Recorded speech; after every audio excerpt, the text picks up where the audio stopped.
Voilà, nous allons reprendre ce cours sur l'administration de Louis XIV et nous terminons par le chapitre 8 qui va nous parler des oppositions entre les forces traditionnelles, on pourrait les appeler ainsi, on pourrait dire l'administration locale, politique, sociale, assurant la police et la justice, au XVIe encore, au XVIIe siècle, une bonne partie, et puis cette nouvelle administration mise en place par Louis XIV à base de commissaires et d'intendants, mise en place ou plus exactement renforcée par Louis XIV, organisée, ordonnée, on pourrait dire, ordonnée par Louis XIV. Et nous verrons donc d'abord les caractéristiques générales et ensuite ce qu'est cette intendance, ce que sont ces intendants, puis ensuite comment ils ont pu gérer différentes affaires, et en particulier ces questions de police, qui veut signifier quelque chose de très large.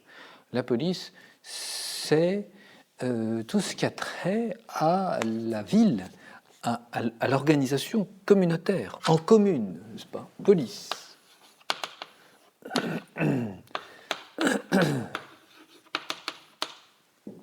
Police en grec. Alors, voyons un petit peu comment, tout d'abord, se présente cette intendance à notre époque.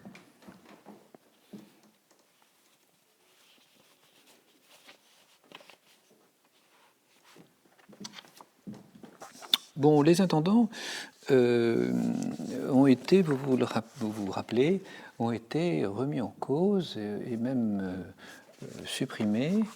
Remis en cause au début de la Fronde, c'est une des revendications principales des officiers de la Chambre Saint-Louis, et supprimé donc par la régente et Mazarin, le couteau sous la gorge, ils ne pouvaient pas faire autrement.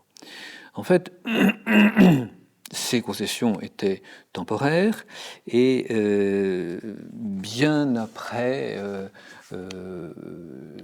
la régente a restauré, la régente et Louis XIV ont restauré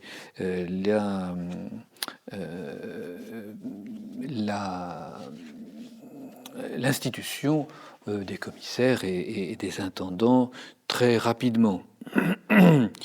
Donc lorsque le roi rentre à Paris le 21 octobre 1652, l'ensemble de la France est pacifié. Il reste encore à Bordeaux quelques petites choses à revoir, mais l'essentiel est fait.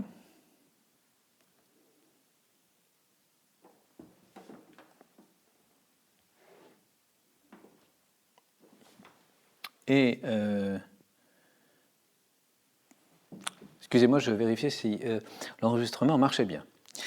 Donc le roi reprend la main définitivement en 1652, l'autorité royale est établie, rétablie, et après la dernière révolte, celle de Bordeaux, à l'été 1653, en accord d'ailleurs avec la Révolution anglaise, c'est la révolte de Lormay, eh bien Louis XIV reprend définitivement la main et restaure les intendants. L'autorité royale est rétablie en même temps que les intendants. L'autorité royale est incontestée et donc les intendants seront incontestés.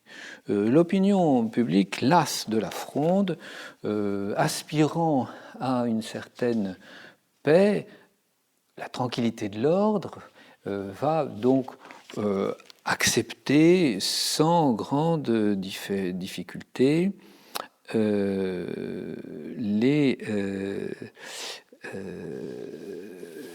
système des commissaires.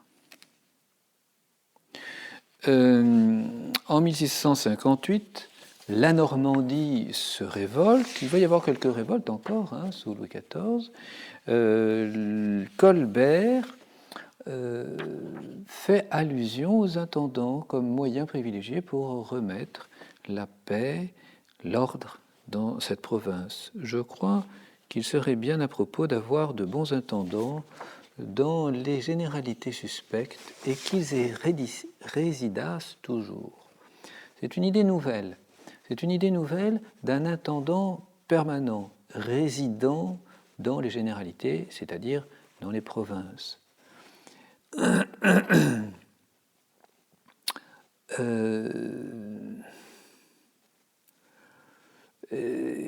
De fait, Colbert va attacher beaucoup d'importance aux intendants. Après la paix avec l'Espagne et le traité des Pyrénées, les réformes qu'envisage Colbert, avec l'accord qui va venir très vite de Louis XIV, ces réformes sont liées à l'intendance. Ce sont les intendants qui vont être la cheville ouvrière des réformes locales.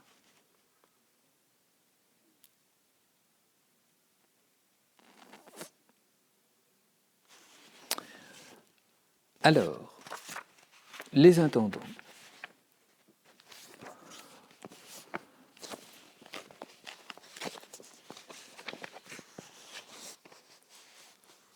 On peut dire que les intendants, vainqueurs avec le roi, existants déjà, vont changer de nature. En fait, les intendants étaient plutôt chargés de la justice, de l'exécution des ordonnances, de la vérification des ordonnances. Ils collaboraient avec le pouvoir local militaire incarné par les gouverneurs. En fait, pour plus d'efficacité,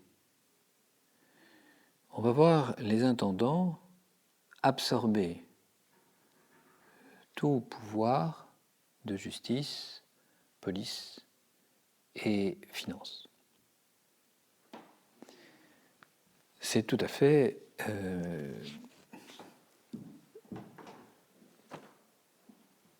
révélateur d'une administration qui s'étoffe et qui étend sa compétence sur une multitude de sujets. Alors, voyons les aspects de ces intendants tels qu'ils ont été mis sur pied par Colbert. Il faut dire que c'est l'œuvre de Colbert. Entre 1661 et 1675, 1661 et 1715, pardon, c'est-à-dire pendant tout le règne personnel de Louis XIV, on compte 150 commissaires. 150 commissaires, 150 intendants, c'est-à-dire hauts commissaires, pour 3 générations.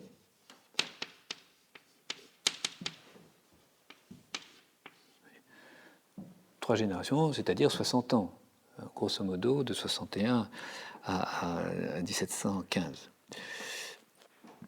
120 commissaires sont originellement des maîtres des requêtes. Ils sont répartis sur 32 régions, 32 généralités.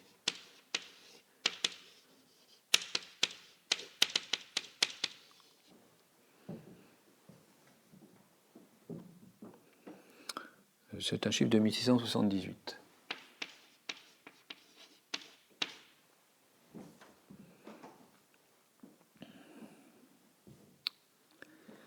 En moyenne, ils restent en place 6 années. Suffisamment pour connaître leur population, leur région, insuffisamment pour être liés à cette région, constituer une clientèle, rentrer dans les familles et finalement devenir notable local. C'est extrêmement important, cette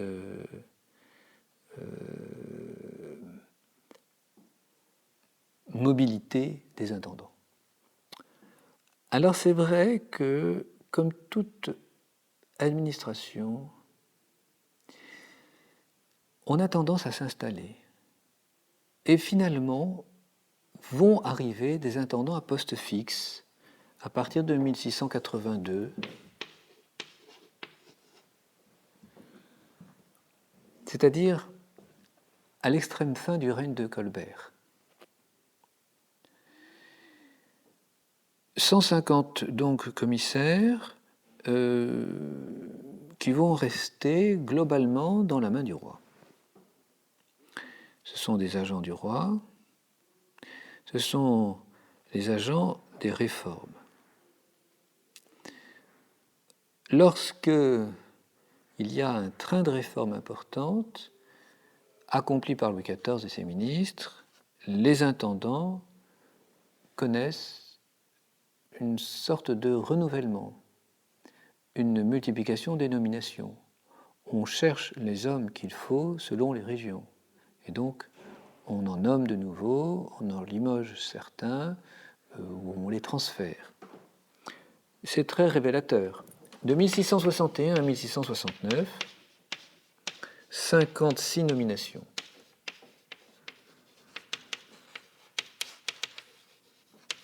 C'est le début du règne personnel de Louis XIV. Il y a beaucoup de choses à faire.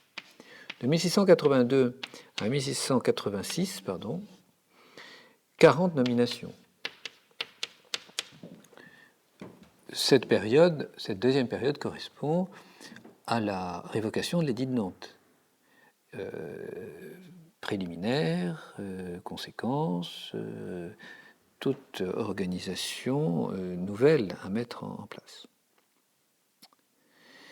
Pour donc agent du roi, agent des réformes, c'est très particulièrement exposé par Colbert dans son mémoire pour messieurs les maîtres des requêtes, qui est un document capital, on l'a appelé le bréviaire de l'intendant, et qui expose les fonctions, les missions des intendants. Colbert, par ce mémoire, veut réaliser une grande enquête nationale par l'intermédiaire des intendants pour connaître la physionomie de la France, la physionomie des Français. Tout est étudié, les ordres, l'économie, les finances, mais aussi le climat, les ressources naturelles, l'Église, la justice, enfin tout est passé au peigne fin. Un questionnaire très développé qui ne sera d'ailleurs pas spécialement, forcément retourné par les intendants, retourné en détail, étudié. Donc chaque intendant a fait un peu comme il le voulait. Il s'agissait d'avoir l'état réel du royaume. Il semble que ce document soit de septembre, je dis il semble, septembre 1663, pas avant. Donc Colbert, bien sûr, n'a pas eu le temps de prendre les choses, d'exposer les choses immédiatement. Il a dû attendre 2-3 années. De fait, les premiers documents sont datés de mars, les premiers questionnaires sont datés de mars 64.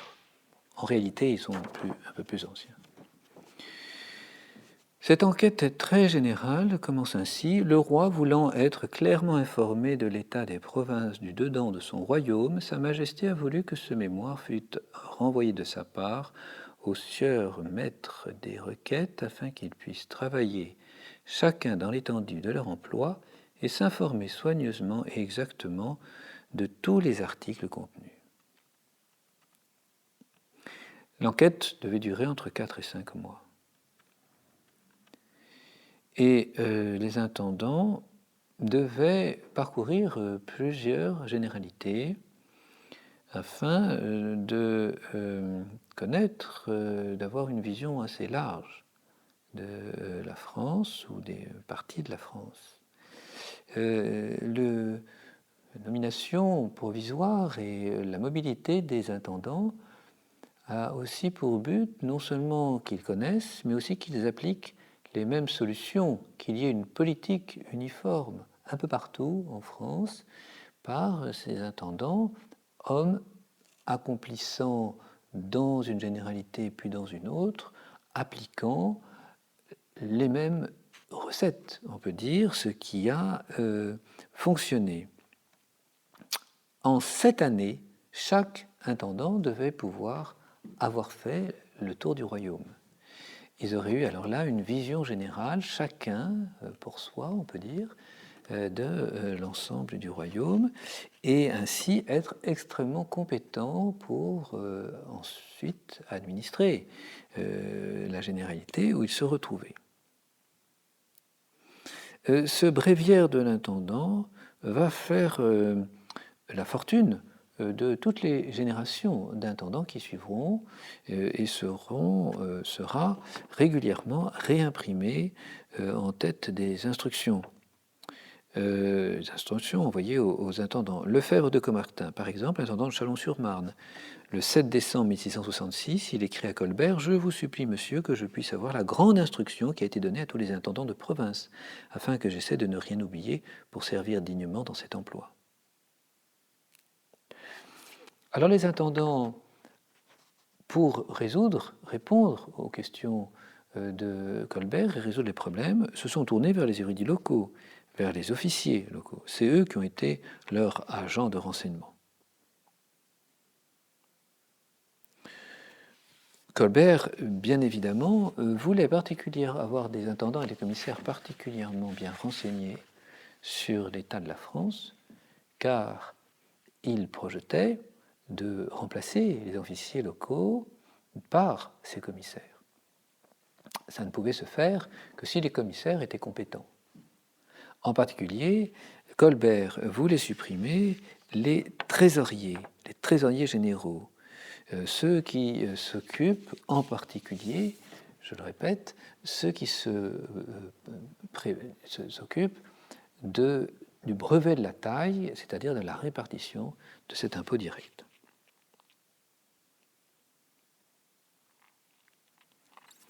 Agent donc du roi, agent des réformes, et finalement, on le comprend donc, agent d'uniformisation.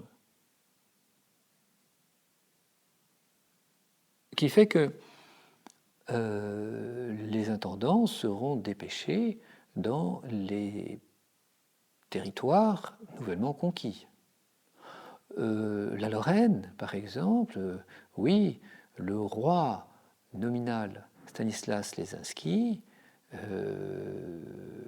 sera en fait doublé par une hiérarchie d'intendants qui, avant même que la Lorraine fasse vraiment partie du territoire français, était administrée à la mode de la France par les intendants. Alors les intendants vont finir par devenir une institution. Il va se créer une hiérarchie de commissaires. Sous les intendants, vous avez les subdélégués.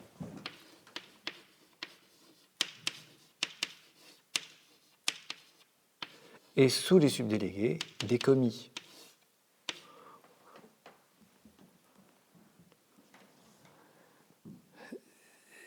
Inévitablement, à partir du moment où l'institution fonctionne, qu'elle fonctionne bien, elle a tendance à s'étoffer. Les subdélégués apparaissent dans les années 1688-1689.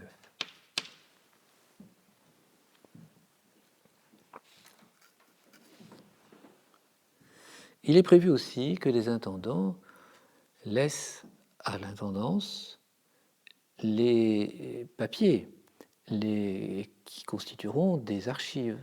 C'est tout à fait nouveau aussi. Ils ne sont pas propriétaires des affaires qu'ils ont réglées. C'est un travail vraiment d'une administration dont ils ne sont que des rouages, que les représentants. Ceci était bien prévu dans le mémoire de 1663-1664. Nous voyons enfin, pour terminer, que les intendants vont être un peu la panacée pour traiter les affaires extraordinaires. Et les affaires extraordinaires, ce sont les guerres. On remarque le nombre de nominations à l'occasion des guerres. Pour la guerre de Hollande, 23 nominations. Pour la guerre d'Augsbourg, 11 intendants sont nommés à partir de 1688. Pour la famine de 1694-1695, on a 10 intendants. Et pour la disette de 1708-1709, 19 intendants ont été nommés, ont été remplacés à cette occasion. Cela montre bien donc le lien essentiel entre l'intendant et la politique royale. Et c'est sur lui que l'intendant, on s'appuie essentiellement à Versailles.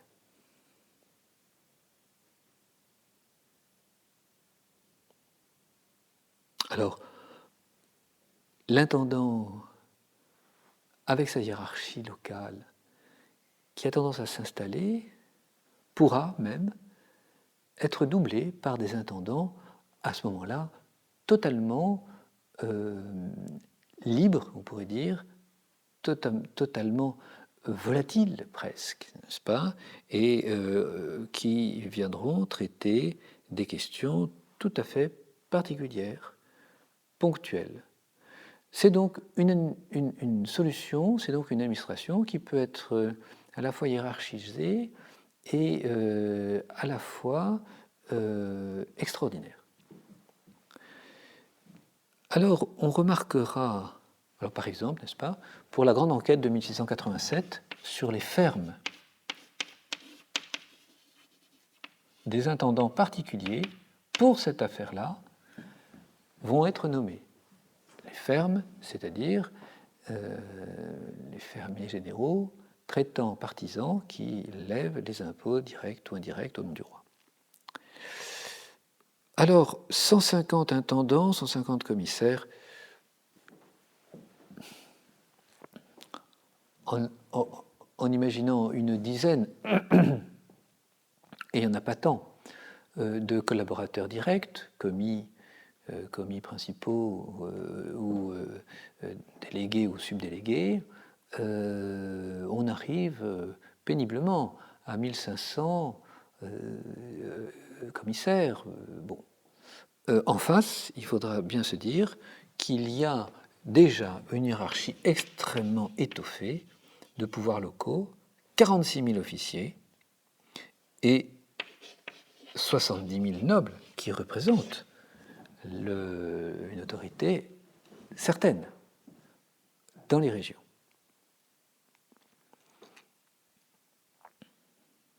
Alors au début du règne, voyons les transformations qui vont bercer l'institution de l'intendance. Je vous indique comme référence essentielle Annette Smedley Weil, Les intendants de Louis XIV. C'est un ouvrage ancien qui est apparu chez Fayard en 1995.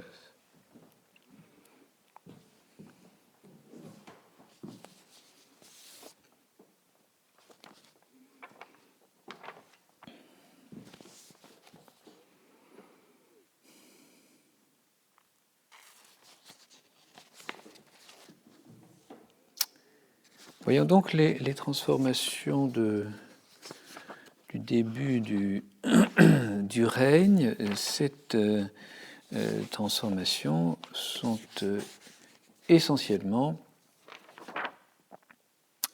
dues à l'enquête donc de mars 64, la charte de l'intendant.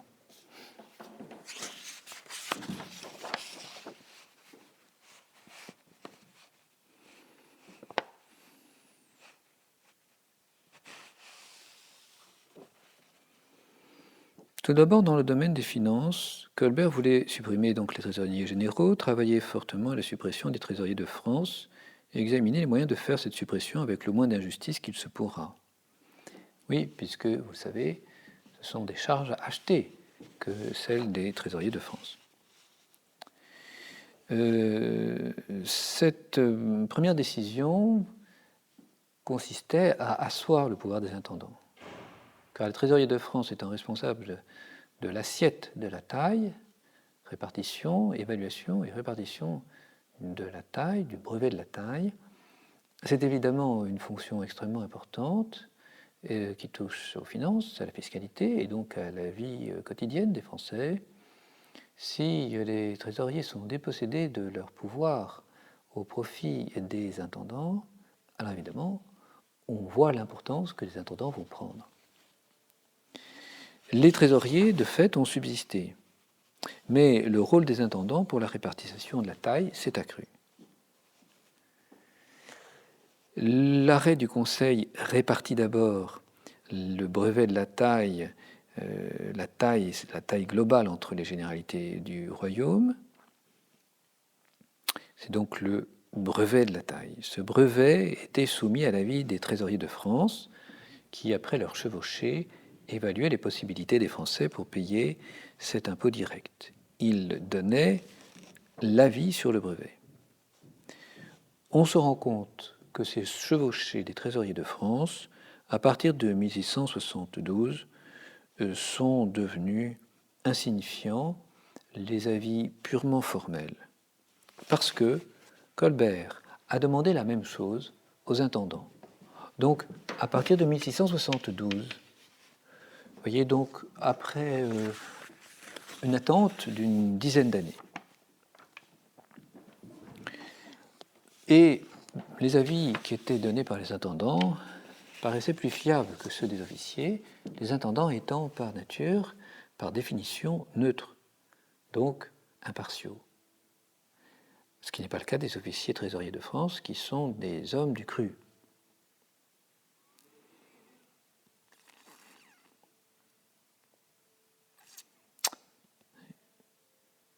Alors, eh bien, on se rend compte que, en particulier, ce sont les intendants qui vont recevoir du Conseil du roi les commissions, c'est-à-dire les avis, les prévisions du brevet de la taille. Normalement, le Conseil envoyait une commission aux intendants et aux trésoriers de France. À partir de 1666, il n'y a plus que aux seuls intendants que sont envoyées ces commissions. Et les intendants sont chargés ensuite de répercuter la commission sur les trésoriers de France, qu'ils le font ou ils ne le font pas. La répartition de la taille était réalisée par les élus, les trésoriers de France et puis les intendants. À partir de 1666 aussi, ce sont les intendants qui vont choisir 2 trésoriers de France pour examiner la répartition des impôts de la taille. Jadis, c'était le bureau des élus, c'est-à-dire des officiers constituant ce bureau des finances chargé justement de cette évaluation du brevet de la taille. À partir de 1666, on voit donc les intendants prendre une direction directe, une direction totale de l'examen de la taille. Elle a changé de main. Dans la répartition, c'est du bureau des finances à l'intendant qu'est passée la responsabilité. Donc si une calamité frappe une paroisse, c'est l'intendant qui accordera ou refusera un allègement fiscal. L'intendant, sans l'avis des trésoriers de France, pourra taxer d'office des contribuables privilégiés. C'est un règlement de 1663. Donc les privilégiés qui échappent à l'impôt direct de la taille, ils n'échapperont pas aux intendants s'il y a une nécessité. Alors, bien sûr, cela se fait sous une très bonne intention. Dans le mémoire de 1663-1664, Colbert mettait en garde les commissaires contre les injustices. Et justement, cette nomination des intendants a pour but d'éviter les injustices, les partialités des officiers locaux. On veut être équitable. Pour les nouveaux impôts qui seront établis, 10e, 20e, eh bien, ce sera l'intendant qui directement dirigera toute la procédure. Les élus et les trésoriers de France seront sans pouvoir sur ces deux impôts du 10e et du 20e. Le 10e est de 1710. Un directeur des 20e, soumis aux intendants,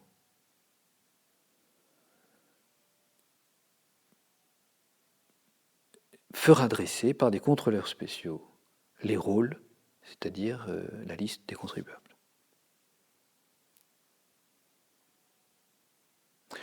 Il restera le contentieux, c'est-à-dire les procès, les réclamations. Alors c'est vrai que pour la taille, les élus, officiers, garderont le jugement du contentieux.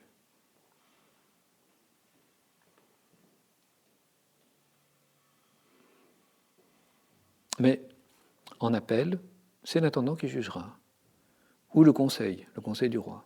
C'est le cas en particulier de la capitation, impôt de 1695 par tête.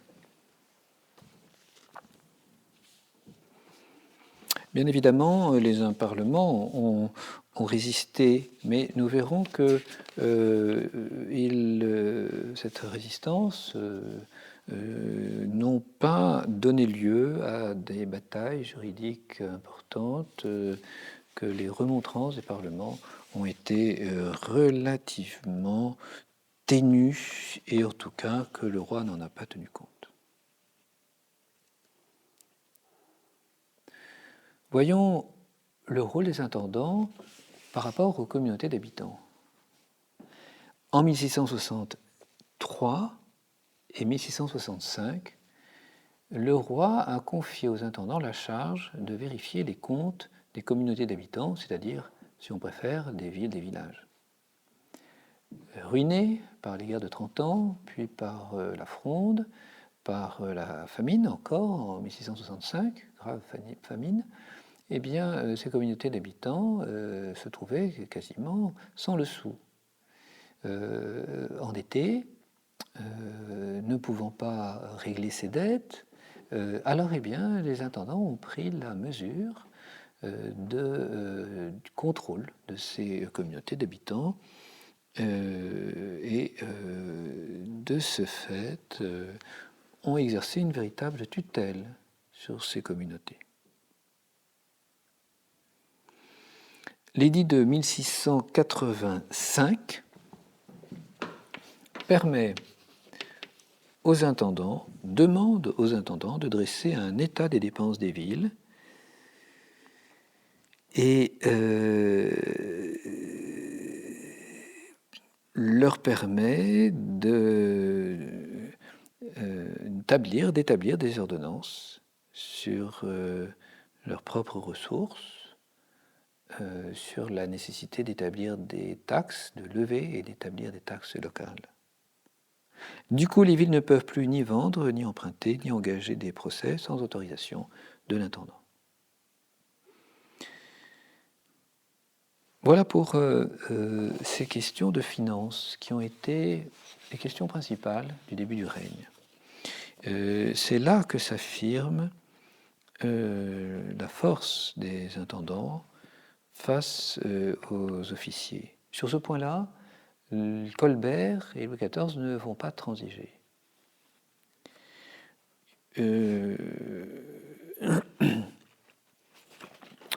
Après, eh bien, il en sera de même pour le ressort de la police.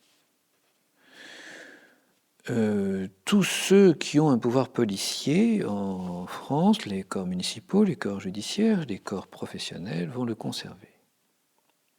Mais ce sont les intendants qui vont avoir comme une concentration de ces pouvoirs. On les appellera d'ailleurs les intendants de justice, police et finances.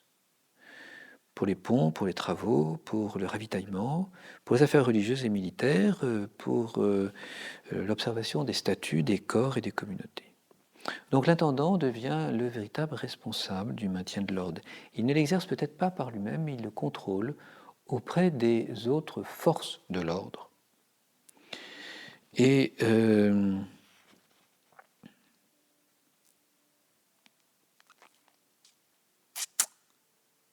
c'est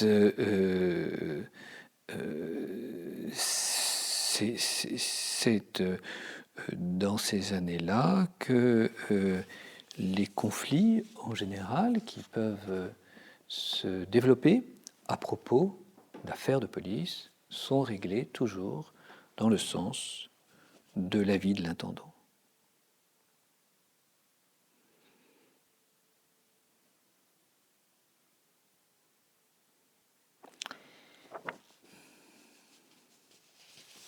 En particulier dans les généralités suspectes, c'est-à-dire qui ont une longue tradition de fronde, qui sont encore très protestantisées, ou d'autres. Il s'agit pour l'intendant de faire régner un ordre impartial contre des autorités locales, souvent plus remuantes que ordonnées. Par exemple, en 1672, en août 1672, l'intendant du Berry va se charger de régler son compte à une bande de nobles pillards. En 1669, dans une querelle entre Gobas et Dulot pour un château, le château de la Roque, près de Condom, le règlement intervient par l'intendant qui va vider cette querelle et qui va régler cette querelle. L'intendant, pour cela, peut disposer de l'intervention des troupes.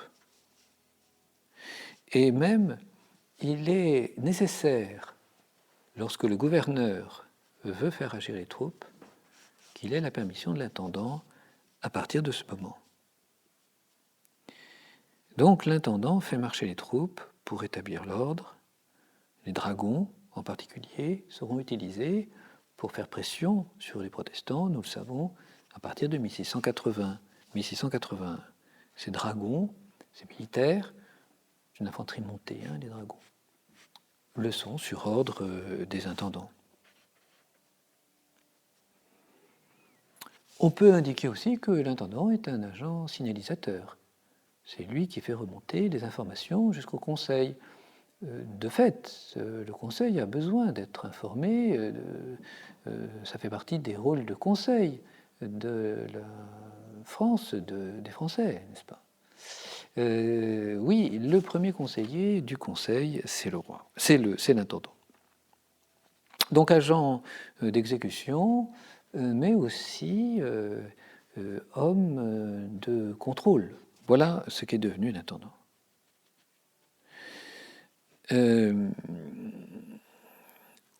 Signalons pour terminer que face aux États provinciaux, l'intendant s'opposera souvent à leur réunion par le roi. De fait, ces intendants ces conseils provinciaux, ces assemblées provinciales, finalement, n'ont plus de raison, vraiment de raison d'exister. À la fin du règne de Louis XIV, les intendants sont toujours des commissaires. Tout pouvoir peut leur être délégué, soit par lettre royale, soit par commission, soit par arrêt du Conseil. Les trois attributions sont devenues maintenant désormais classiques, justice, police, finance. Par leur origine, les magistrats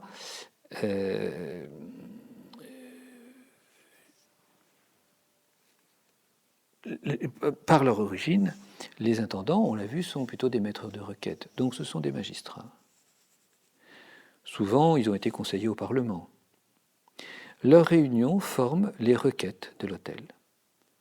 Et ils informent donc le roi de tous les troubles, tous les abus qui puissent se découvrir dans le royaume. Ils peuvent siéger dans n'importe quel tribunal, ils peuvent même être d'ailleurs le président des présidiaux en particulier. Ils jugent sans appel. Ils vont remplacer, nous allons le voir, ce que l'on appelle les grands jours.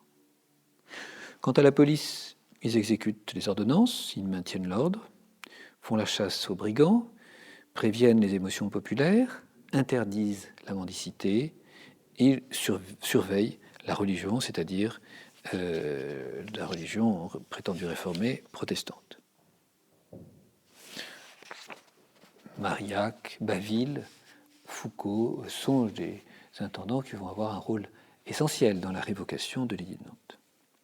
Lors de la vacance des évêchés, lors des élections dans les abbayes, s'il y a des conflits entre les curés et les paroissiens, c'est l'intendant qui intervient. La surveillance des marchés devient une des prérogatives de l'intendance, surtout après la grande famine de 1695, 1694-1695. Alors va se mettre en place des greniers de la généralité où seront rassemblés tous les grains produits et afin d'assurer une répartition plus juste et un contrôle des prix plus uniforme. C'est la fin du marché médiéval, marché local, avec certes des risques d'accaparement, mais aussi peut-être une plus certaine répartition des biens, répartition des biens vivriers. Et enfin, quant au domaine des finances, s'affirme leur rôle déterminant pour la taille. C'est eux qui surveillent les rôles des paroisses et vérifient les titres des exemptions de taille,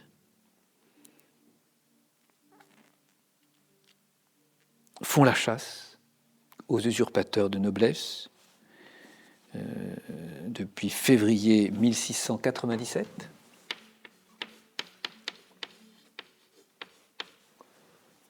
Parce que les usurpateurs de noblesse ne payent plus la taille, ils sont privilégiés.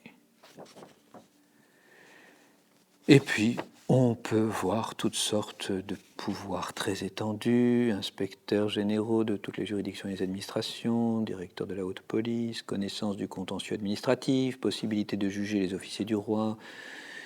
En cas de disette, ils ont autant de pouvoir que le Parlement, ils dirigent l'administration des armées, ils exécutent les sentences des tribunaux royaux, ils exercent une tutelle administrative sur les communautés d'habitants. Ils sont les policiers des dissidents, ou que l'on appelle aussi les nouveaux convertis, dirigent l'assistance publique, le commerce, l'agriculture, les chambres d'industrie, sont les seuls maîtres de la capitation et du dixième dans les pays d'élection. Ils taxent les offices, ils vérifient les droits domaniaux et les dettes des villes.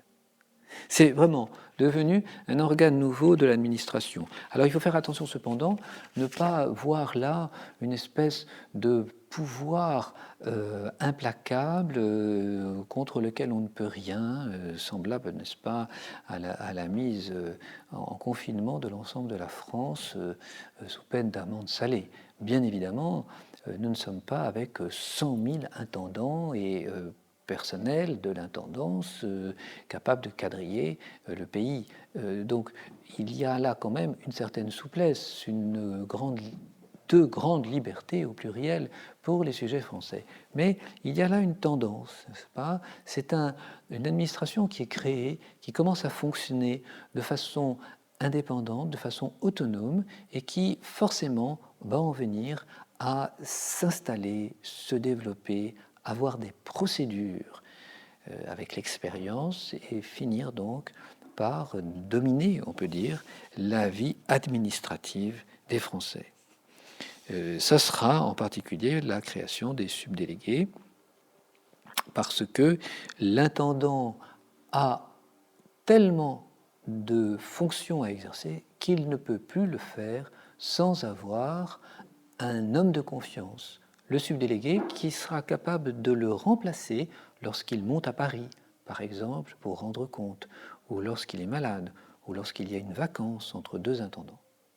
Donc, une administration qui commence à s'étoffer et qui va être de plus en plus efficace au fur et à mesure où avance le siècle de Louis XIV, mais ensuite le siècle de Louis XV et de Louis XVI.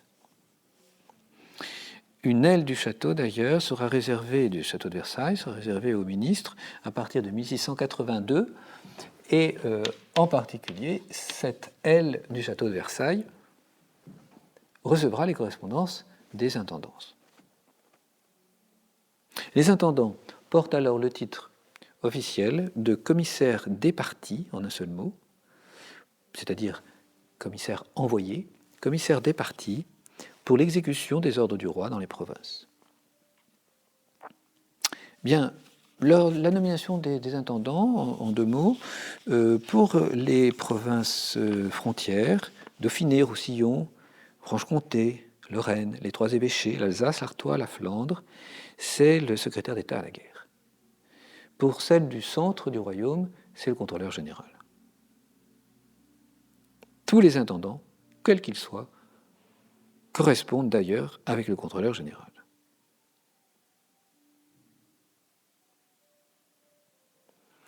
Les réponses aux intendants, dans cette communication, cette correspondance entre eux et le Conseil royal, seront signées toujours par un secrétaire d'État. Il ne semble pas qu'il y ait eu encore une spécialisation.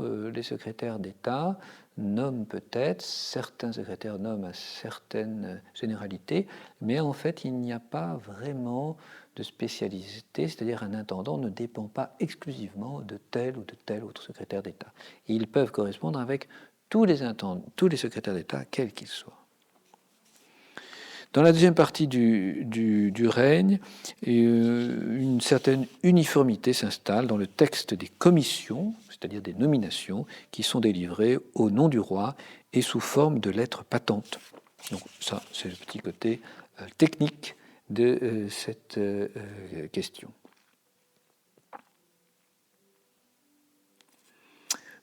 Pour conclure sur cette vision générale de l'intendant, le jugement de Tocqueville. Si la centralisation n'a pas péri dans la Révolution, dit-il, c'est qu'elle était elle-même le commencement de la Révolution et son signe. Et j'ajouterais que quand un peuple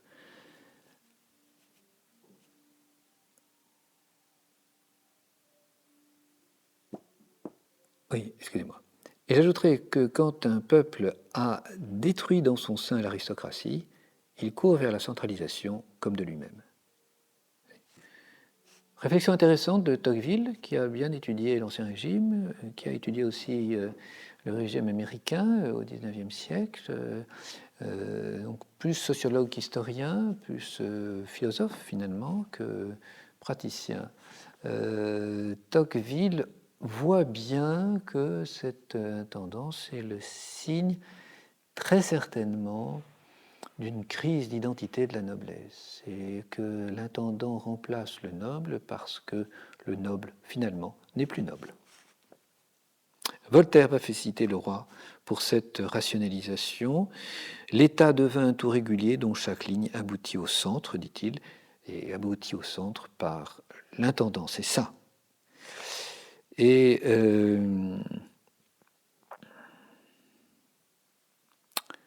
un dernier jugement.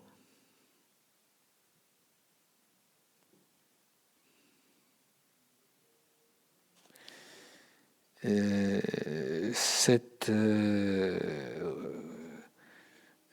importance prise par l'intendant qui ne se déjugera jamais, qui ne disparaîtra jamais, cette importance a été bien saisie par Edmund Burke, juste au début de la Révolution française en 1790, qui voit là, dans ces moyens mis en place par le gouvernement royal pour uniformiser la politique et finalement la société, voit là la fin de l'Ancien Régime, du régime de la diversité qui garantit les libertés. Au milieu de cette diversité d'intérêts et de membres, la liberté générale avait autant de points de sécurité qu'il y avait de vues séparées dans les différents ordres. Le roi Louis XIV, très certainement, n'a pas perçu la transformation grave que les intendants allaient réaliser au sein de la société française.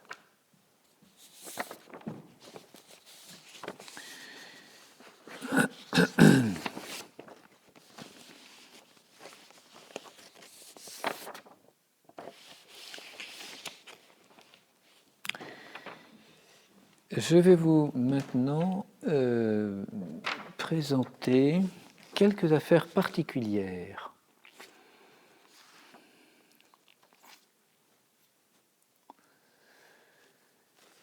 que l'on pourrait définir comme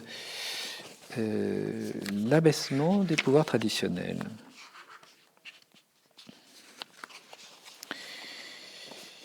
C'est-à-dire les conflits qu'il y a pu y avoir entre les intendants, leurs commissaires, et puis les officiers, les justices locales.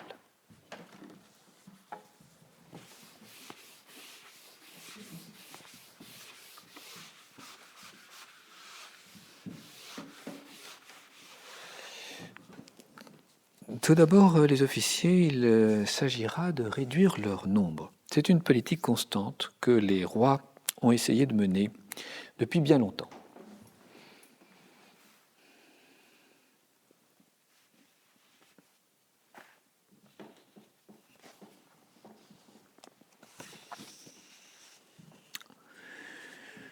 Louis XIV s'est placé dans cette perspective de réduire les officiers, dont il voyait bien que c'était un contre-pouvoir d'une part, et que c'était aussi un pouvoir qui apparaissait comme inefficace, vain, très souvent à cause de la multiplication de ces officiers pour des mêmes charges.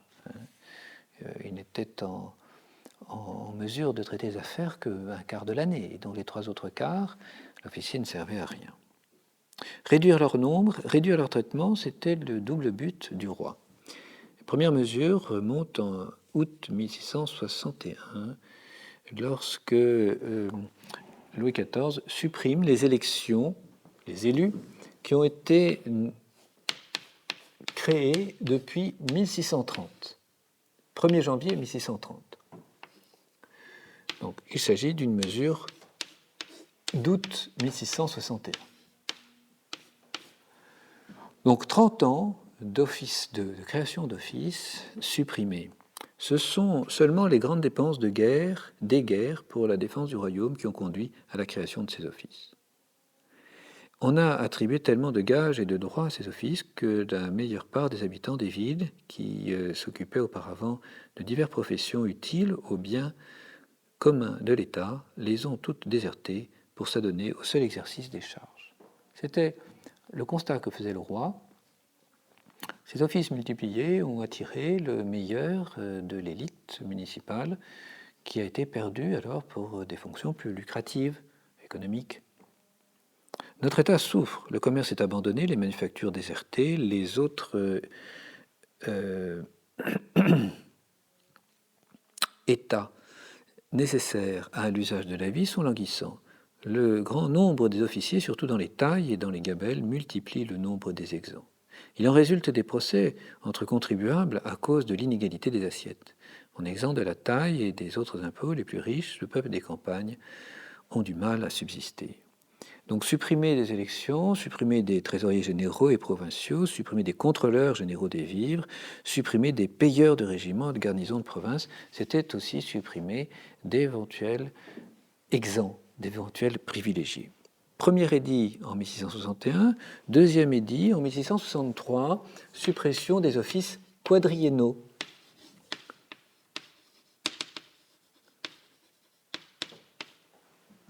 qui sont 4 offices pour une seule charge, et donc simplement en usage, en action par quartier.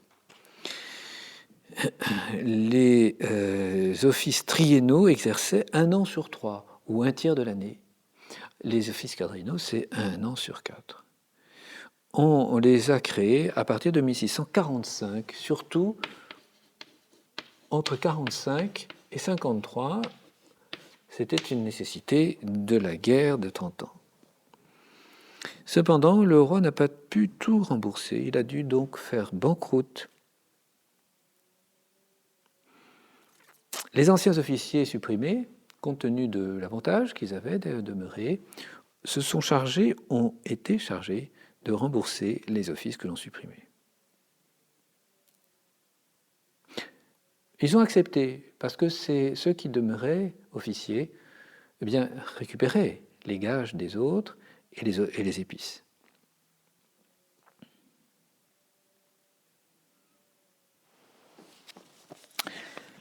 Alors cette politique de suppression des offices, de réduction du nombre des offices, politique menée tambour battant par le roi Louis XIV au début du règne, malheureusement n'a pas été poursuivie, parce que très rapidement des besoins d'argent graves se sont imposés à cause des armées à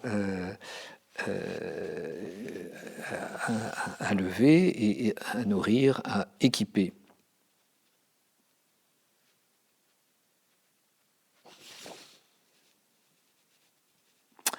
Et d'où, n'est-ce pas,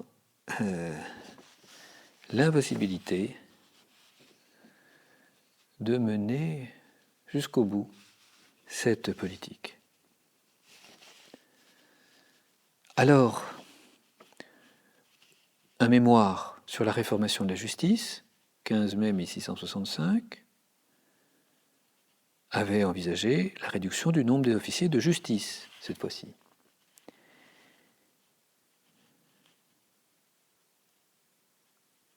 L'aboutissement en était un édit sur l'annuel et le prix des offices, en décembre 1665. Donc, mémoire au mois de mai et édit sur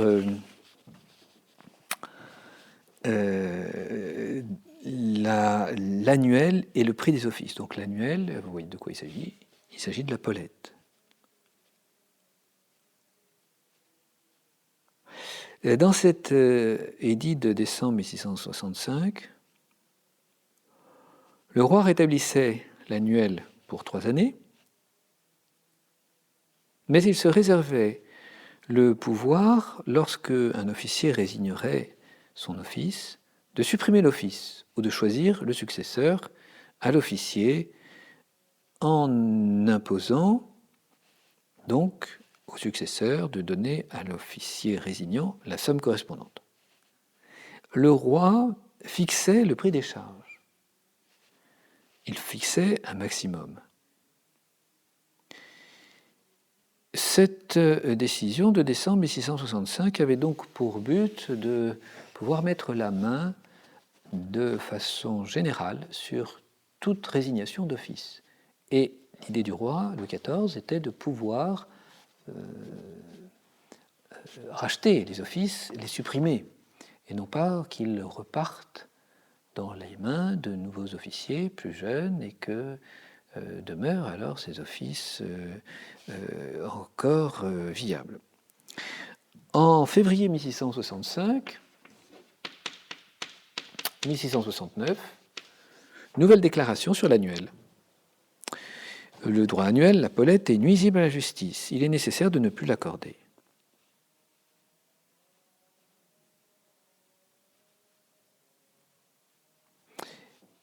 Mais, voyant que s'il supprimait les offices là, s'il supprimait le droit de l'annuel là, pour tous les offices, alors les offices, le cours des offices chuterait brutalement. Cela grèverait le budget des familles. Ce serait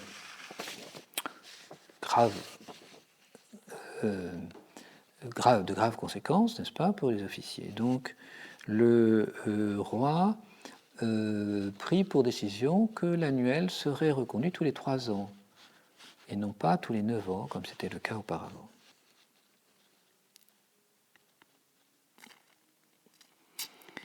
Il fixait l'âge des officiers de judicature.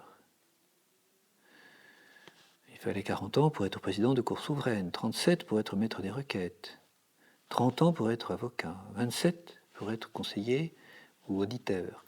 Il y avait donc la volonté de recruter des gens d'expérience et non pas n'importe qui.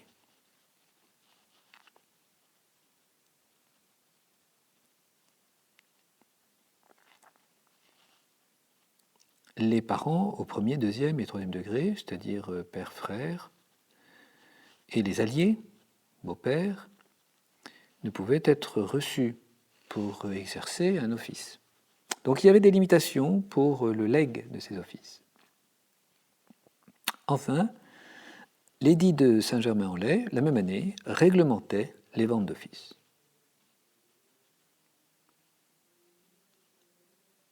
Il y avait des dispositions pour supprimer un maximum d'offices. C'était donc une volonté ferme de Colbert et de Louis XIV. Volonté rappelée, sur laquelle on insistait, mais après Nimègue, la paix de Nimègue, en 1679, l'armée devant être maintenue, il fut impossible de réduire le nombre des offices. Et même pire, à partir de 1689, ce fut un déluge d'offices, avec la guerre de la Ligue d'Augsbourg et puis la guerre de succession d'Espagne.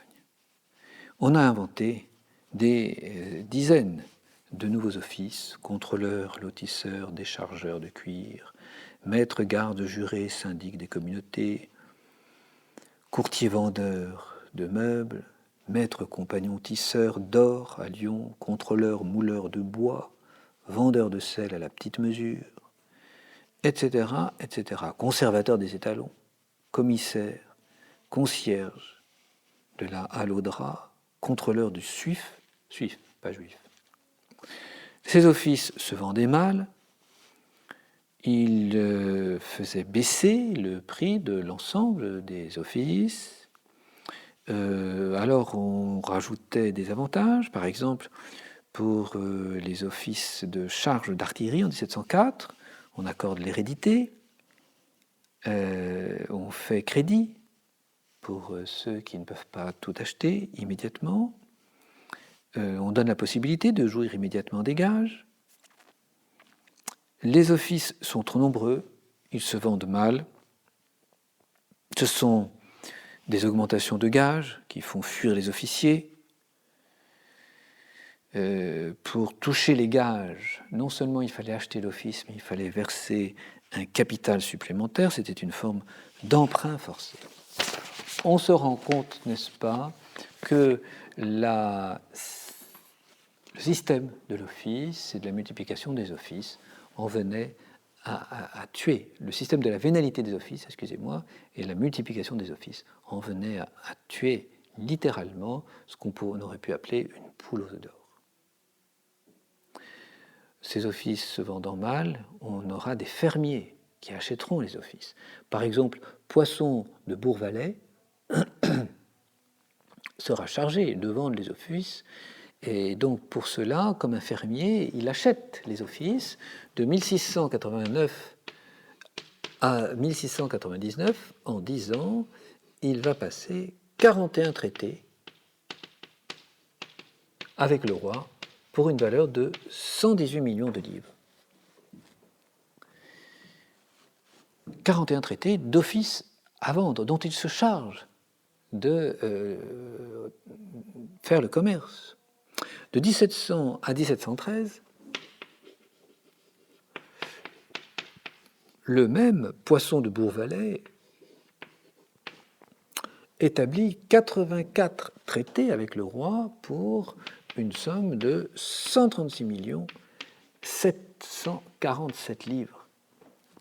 Même chose, Il se charge donc de vendre les offices. Alors,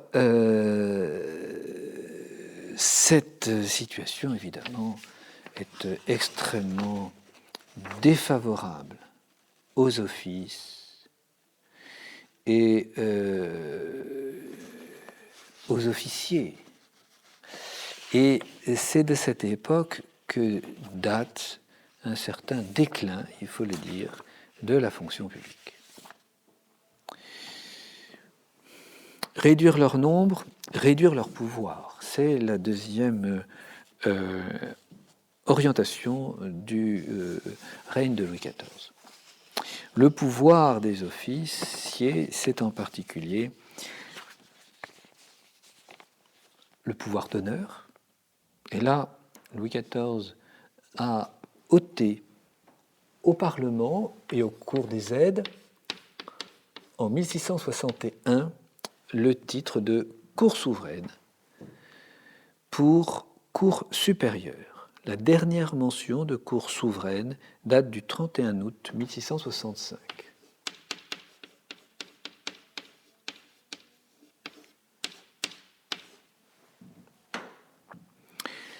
La suppression, le changement de terme, la suppression de souverain, signifiait que le roi ne voulait plus, ou ne voulait que l'on mette de moins en moins aux magistrats le pouvoir de se mêler des affaires de l'État, d'exercer un pouvoir souverain ou d'exercer un pouvoir au nom du souverain. Donc primauté d'honneur qui va être très spécialement baissée. Et puis, quant au pouvoir, le pouvoir des magistrats, c'est en plus de leur pouvoir légal, de leur pouvoir de justice ou de finance, ce droit de remontrance. Ce droit de remontrance date du début du XIVe siècle.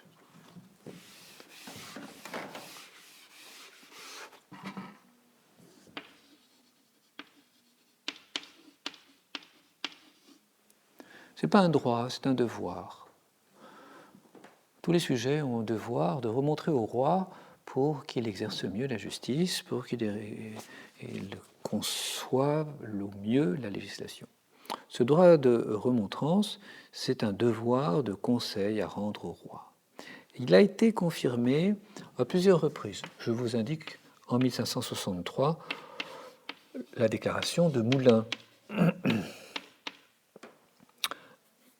qui va être repris par l'ordonnance, donc déclaration de Moulins reprise par une ordonnance en février 1665, et encore en mai 1679 par l'ordonnance de Blois. Les parlements ont droit de remontrance parce qu'ils sont les mieux à même de juger les répercussions locales de la législation du roi. Là où il y a des divergences, tout le monde est d'accord sur le principe, mais là où il y a des divergences, c'est quant aux applications et quant au domaine. Le roi considère qu'à partir du moment où il donne une lettre de justion, le droit de remontrance ne peut plus s'exercer. Il considère aussi que le lit de justice empêche toute remontrance, que ce soit avant ou que ce soit après l'enregistrement de la loi.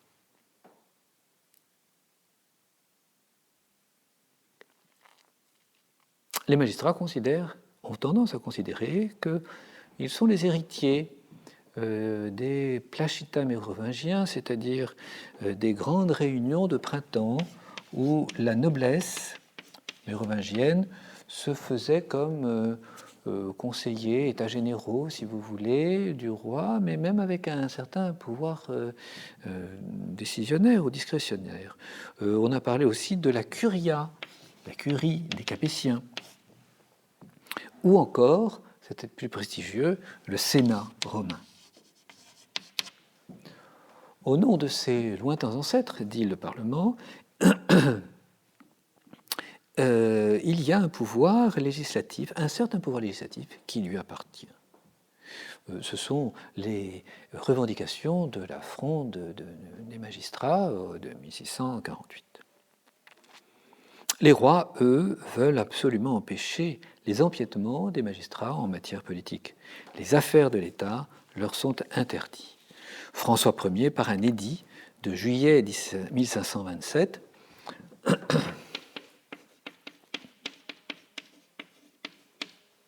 Charles IX, Louis XIII, par le Code Michaud, je pense l'avoir déjà dit, 1629, et par un arrêt du Conseil de 1631, ont rappelé que les magistrats ne sont que des techniciens au service du roi, pas au-dessus, pas à côté du roi, ou pas rivaux, encore moins rivaux du roi. Louis XIV va reprendre la question car il lui semble qu'elle a été réglée avec trop d'imprécision.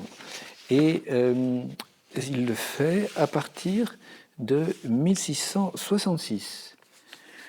Les remontrances ne donnent pas pouvoir aux magistrats de s'opposer aux arrêts du Conseil. Ils ne peuvent pas non plus délibérer sur les arrêts du Conseil qui ont été vérifiés. Donc, non-opposition aux arrêts du Conseil signifie qu'ils ne peuvent pas les remettre en cause complètement. Ils peuvent les modifier, et ils ne pourront pas les rejeter. Il y a une distinction, n'est-ce pas, entre privation et négation, on pourrait dire, entre modification et suppression. Il s'agit donc de 1666. Surtout en 1667, le roi Louis XIV considère qu'on est encore dans une situation qui est trop floue. Et donc, il va demander que c'est l'ordonnance civile de 1667, nous allons y revenir.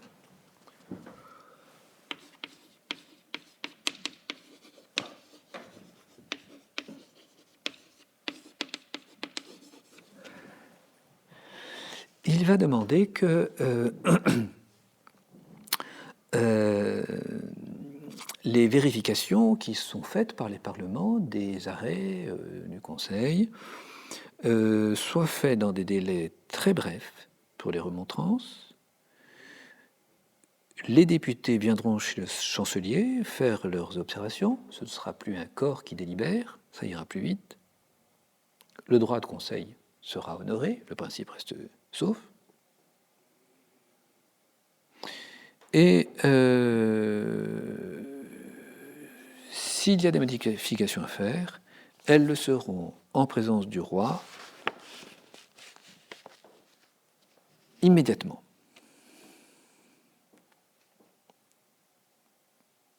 Les mesures seront exécutoires si le roi est présent.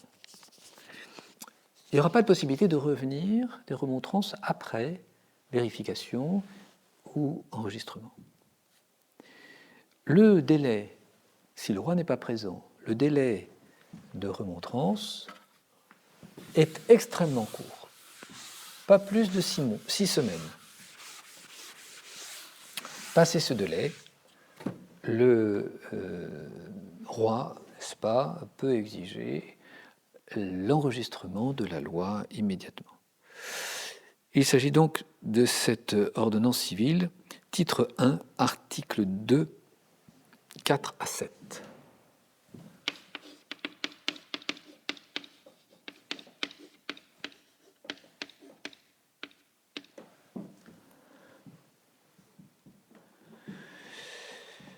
En réalité, le roi ne s'est pas contenté de cela, il a trouvé que c'était insuffisant. En 1673, une déclaration royale a reconnu que les articles 2 et 5 étaient trop flous. Et donc, on a placé des délais impératifs et surtout, on a supprimé le caractère suspensif des remontrances. C'est-à-dire que la remontrance n'empêche pas l'application de la loi.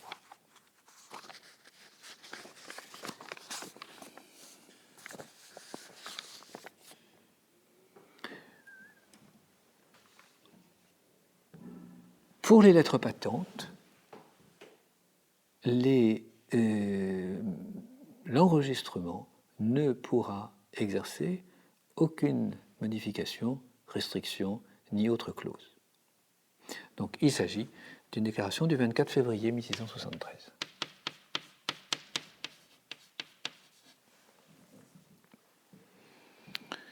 À partir de ce moment-là, les restrictions, les remontrances vont être extrêmement rares. Voilà pour la réduction du pouvoir des magistrats au niveau le plus élevé, c'est-à-dire au niveau des remontrances des cours supérieures. Voyons comment le pouvoir des magistrats au niveau local a été restreint.